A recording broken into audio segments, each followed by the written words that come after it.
या प्रवाहातला काही टप्पे आहेत, पुढच्या टप्प्यात तुम्ही बघा.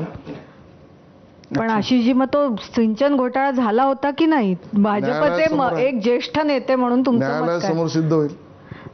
अहो, पण आता तर ते आहेत ना सत्तेत. तुम्ही सिद्ध होण्याची वाटही नाही बघितली. सिद्ध होण्याची अजून लोकशाहीमध्ये कायदेशीर प्रक्रिया कुठली आहे? मग असं वाटत नाही का की त्यांना सत्तेत उपमुख्यमंत्री म्हणून घेताना महाराष्ट्राच्या जनतेचा विचार करून की होऊ द्या सिद्ध, मग आपण ही युती करू, असं पण करता आलं असतं? जनतेनेच ताई मतदान केलं, आघाडीच्या बाजूने त्यात ते होते आणि आम्हाला सगळ्यांना मिळून मॅन्डेट दिलंय. म्हणून मी म्हटलं की महाराष्ट्राचा मतदार हा खूप हुशार आहे, आपण त्याला कमी लुखया नको. आणि म्हणून मी ते विधानही केलं की ज्या दिवशी आम्ही चुकू आम्हालाही तो धडा शिकवेल.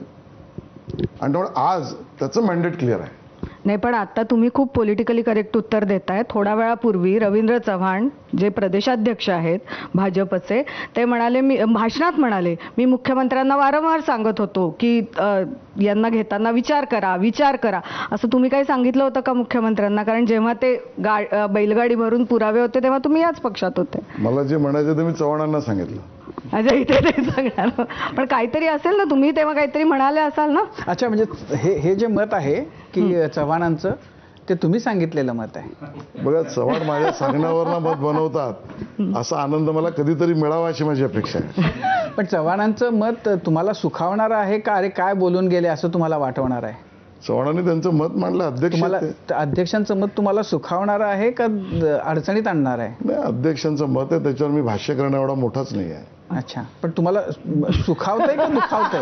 मन सुखावतंय का अध्यक्षांचं? म्हणजे आता अशी वेळ आली की अध्यक्षांच्या मताशी 100% सहमती पण नाही भाजपमध्ये. इतकं लोकशाही आली की अध्यक्षांच्या मताशी 100% सहमत आहोत असं म्हणण्या इतकी. मी म्हटलं ना, काय अध्यक्षांच्या मतावर मी भाष्य करणं एवढा मी मोठा नाही. ना, अध्यक्षांचं मताशी सहमती आहे असं नाहीये अजूनही म्हटलं जात. 100% सहमत. अजूनही असं तुम्ही अध्यक्षांना त्यांना मोठे पण त्यांचं तुम्ही मान्य करताय, पण अध्यक्ष जे म्हणाले त्याच्याशी मी सहमत आहे असं 3 शब्दांचं वाक्य तुम्ही बोलत नाही आहात. तुम्ही मला बोलायला दिलं तर मी बोलेन. बोला. अध्यक्ष म्हणाले की अजित पवारांशी युती करू नका, त्याच्याबद्दल विचार करा असं मी मुख्यमंत्र्यांना सांगितलं होतं आणि त्याचा आम्हाला पश्चाताप होतो. या विधानाशी आशिष शेलार, आपण त्यांच्या या विधानाशी आपण सहमत आहात?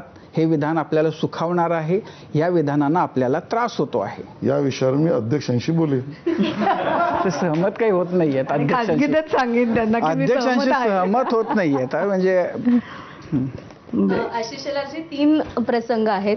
एकीकडे पहिल्यांदा जे घडलं ते म्हणजे पालघर साधू हत्याकांडातल्या आरोप